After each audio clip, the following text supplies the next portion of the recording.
Like the house was burning. Now he ran and got in the middle of the fire, and I was the one burning inside the fire. I was burned almost halfly at 3/4 dead. Oh. So the people were yelling, thought that Dennis had died.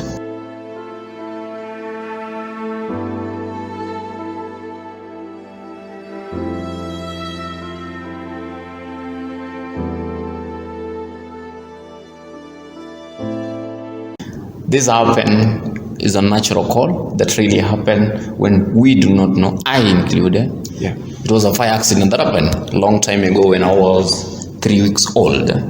Now when I was just approaching my middle childhood, Yeah. as a neonate. Said 3 weeks or 3 years? 3 weeks Old. Okay. Immediately after birth. Now all along I was left alone in the house. Not really alone, I was left with my young brother at a grandpa's house in Bondo sub-county, a place called Sakwa in the village. Okay. There is when the bad evening happened. It happened at around 6 p.m. in the evening, when there was this small lamps. I think you can remember them when you are so much into village. Yeah, the small lamps. Exactly. So it was full of paraffin, and I was laid down to sleep. I happened to have woken up. Then the lamp was placed. I think there was a box on top of the bed. Then I got hold of it. I grabbed it. Then, jokingly, as a child, I think it was a joking tool. Then I took it and poured all the paraffin on the side that gets affected. And because the lamp was still lighting, the fire got up with the paraffin that was already poured out in the blanket and the mattress. So it happened like that, and I was burned almost halfly at 3/4 dead. Oh. Yeah, so people were not around, but I think my grandfather was just driving goats and cows in the evening to bring them home. Then through that, there was a smoke coming outside through the grass house, through the grass, and it was like the house was burning. Now he ran and got in the middle of the fire, and I was the one burning inside the fire. Then he threw me outside and called people. So the people were yelling, thought that Dennis had died. I was taken to the hospital that very evening. Then I proceeded with the medication for a long time. But all in all, by around middle class, then it was middle class, with live along the CBC, I finished the medication to the level that my parents could afford. And that's that I am now. I've been learning in the public institution.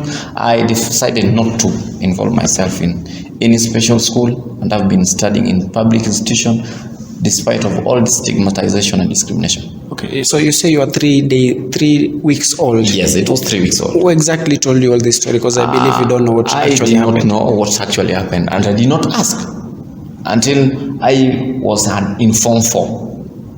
Then I was told. But throughout the years, I have been hearing my mother telling my story, but I did not care much because she was not directing her information to me directly. Okay. So she was really communicating to the other. So I was waiting for my time when she will tell me, this is what happened to you. But she has never told me. Is my father who revealed the secret to me and my brother. Okay, so in your journey towards Form 4, yes, didn't you feel like maybe you needed some explanation as to why you were like that? It is an information that I was in need of, but life had treated me in a way that I didn't care to know what really transpired. How did life treat you? Stigmatization, of course, the childhood experience. I think when I was in class 4, I learned 2 things in life that there's 2 aspects called being shy and shame. So when these things came so clear to me, then I became a very antisocial. My intelligence in class reduced because I wasn't reading. Better part of my daytime was crying from the abuse and what have you. And from the teachers pupils and everybody around. So the reception I was getting was hostile, but so those made me not really to want what really transpired. Yes, but I think my brother told me when I was in Form 4. Actually, there's a day we sat with him and he asked me, "Do you really know what really happened to you?" Then I said, "No." Then he told me the story. Then my father also told me. Yes. Wow. Yes. So you say your classmates they stigmatized you? Yeah, they used to laugh at me. I was a laughing stock then at class 4, 5, 6, up to 8. So I think I did class 8 twice because the first time I did class 8 was in 2015. Yeah. So I had to, because of all that, I had not been reading, I had not been revising. So the system was passing through me instead of me going through the system. So I had to repeat class 8 in 2016. I think I changed the environment. I came out from the village and I was now in the town. I came to a school in town, a private school, where I think children were civilized, even though they could look at me strangely, but they could not utter words of criticism or stigmatization or discrimination. Okay. Yes. So how did you come to accept the fact that maybe you're different from the others, and how was it coming to the terms? The truth of the matter. My mother was never ashamed of me. She could take, I think I was bright in class 1 to 3. Yeah, I can attest to that. I could fit those children. I think then it was 700 marks. There's a time I got up to 686. Yeah, so I could defeat people, and I'm talented. So due to my talents, I could come out clearly and demonstrate that I'm gifted in several ways. Yeah. So through that, I think I learned to be confident. But still, I could not interact with people as much until in Form 3, when adulthood came to me. I think at Form 3, I think I was getting 18. So that's when I could go to functions and talk to ladies. Then I could not. What were the ladies' reaction when you were talking to them? Surprisingly, I was being loved. Oh. And that's the first time I really I was getting into this relationship thing, though. But so there's a time when I was in Form 4, I was the president of Kisumu Day High School. There's a school called St. Teresa's. I own almost a quarter of the ladies in that school.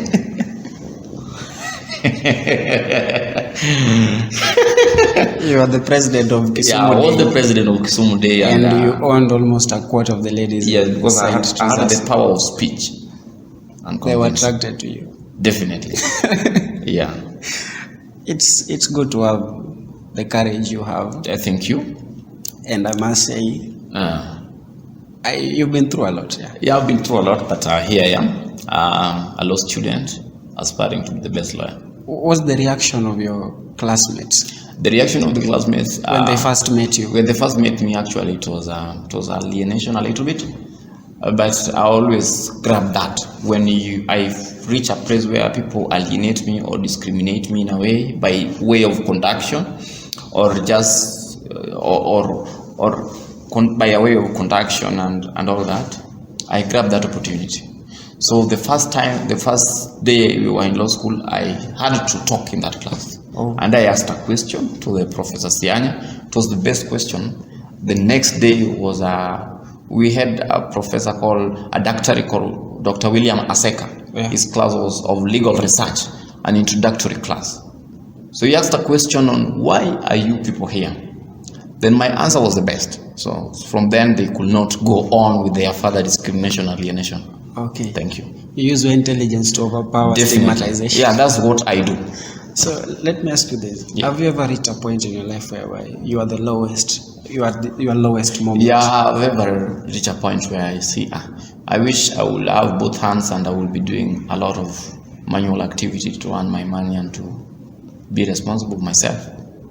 But whenever I reach such points, I think God open ways. Yeah. But so I always don't like to reach such points. But they're there. So do you reach these points as a result of stigmatization or just self-thinking? You're thinking, overthinking? It is all. I never overthink about myself since I graduated from primary. Yeah. But it is sometimes because of stigmatization, because I was looking for opportunity, then opportunity squeezes and goes its way. Okay. Yes. Let me ask you this personal question. Are you currently maybe in a relationship with a lady? Yeah. Yes, I'm in a relationship with a lady who she knows me that I love her. She's called Judy Tyner from MKU. I don't fear telling it out. Yes. You can tell Judy that you love her in front of So Judy, know that your man is a great man in making, and believe in him. I love you. Wow. Okay, this Yes, this is interesting. So, it's very interesting thing. did Judy find it odd to have you around, or did you take time to convince her? I didn't take time. I think my actions have been convincing to her. Yeah, I never take time to convince the lady because I can do that within no minute. So, and I can have 15 in a minute. So You see, Judy might be watching this. You say you can let Judy watch, and she knows that. She knows me, so I don't shy off from that. Yeah, yeah. So So Judy has never felt like she's not like other ladies. She's very proud of me. Yeah. Even though she's not like other ladies who have men who are complete. Yeah. Complete in the sense of physically, because no man is complete mentally. If they will be complete, then I will be far much better than them. So I think my intelligence supersedes, and that's what makes a lady, keeps a lady. Yeah. Yeah. What's this one thing you ever wanted to do? You ever wished to have done in case you had both hands? I've ever wished to be an engineer, electrical engineer, because I used to see my brother was doing all these things to do with wiring and what. So I could admire, but yes. And this thing is engineering, My brother is an engineer, so I always admire to sometimes do that and that. But the moment I joined law is the best profession. And it's my engineering law.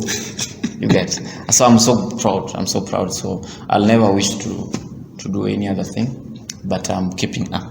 Yeah. Yeah. Thank you. Have you ever maybe one day blamed God maybe for being like that? Because there's this thing I said, who asked God why he's blind yet? Javan. Yeah. You are right. I'm a saved man. True. I love Jesus as my personal savior. So I am a believer of Christ, and Christ died that whatever happens, he knows the reason. Now, that thought, it was childish then. Yes. So it was a childish thought, but I made it rain out when I accepted Christ. Okay. It is running somewhere in the desert. So you're now free of side thoughts? Very. Do you feel like you're limited in any way? Javan, I think you are here to stay. I'm here to stay. You are not getting out of Africa or Kenya anytime soon. And if you do, I think you will see. I'm not limited. Dennis, yes. I must say I'm proud of your confidence and grateful. Everything. Because most of the time, maybe you come across certain people with maybe some difference in their physical appearance. Yes. They feel like low. Yeah. And they are meant to be low because they are treated specially. And they are special needy persons, representative for special needy persons. I will not always wish to be in a position of a representative of special need, but a representative of everybody's affairs, where I can take care of them because I belong with them. But I will not want to be a representative of special needs. I will want to be a representative of everybody because I have the capacity and potential. So you don't believe that you are a person of a special need? It is a reality in appearance. When it comes to things that require a lot of thinking and mental work, I'm not there. So when you want me to construct a building, then I will not be around. and specialized. Okay. Yeah. I understand you. But I can construct that building mentally. Yeah. So like everyone around you has accepted the fact that this is how you are. And Because I they did. that. I accepted first. When you don't believe in yourself, nobody, even a single person, will ever believe in you. Believe in you. Yes. So Okay. I first believed in myself, and I believed in what I do, what I'm good at.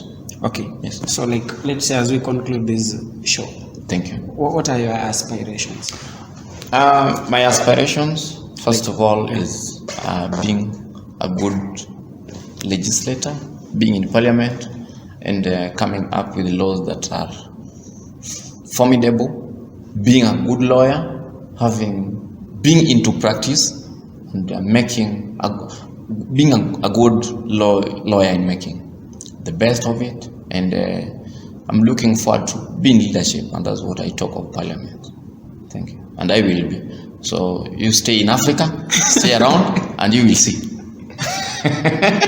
Okay. So what would you say? Like maybe there are people out there. You people who are outside there, believe in yourself, trust in Jesus Christ, get saved, and Wait a open minute. your eyes. I'm not talking about the general people out there. Like maybe people who believe that they are stigmatized because of their appearance. Now, do not get stigmatized. When you are stigmatized, grab, think of that thing that you are, think of that ability in yourself. Come out, push, make it into practice. Do not sit down, do not wait for assistance. Assist people, please. Yes. Wow. Thank you. I'm actually out of words. Yeah. I must say, I love your courage and Yeah. self-esteem. Definitely. It's at a top notch. Because I must say that maybe in the world of today, people who are different from the others, they feel low and they don't want to be where people are. Yes. And like you even have a Judy. Yeah. When other people with two hands do not even have a Yeah. card. Yeah. Yeah. So And that Judy is Judy. Yeah. okay. Thank you very much. I'm so grateful, Javan, and continue doing this. I support. Thank you. Thank you very much. This is Massive TV. My name is Javan Silas. Let's meet another day. Subscribe.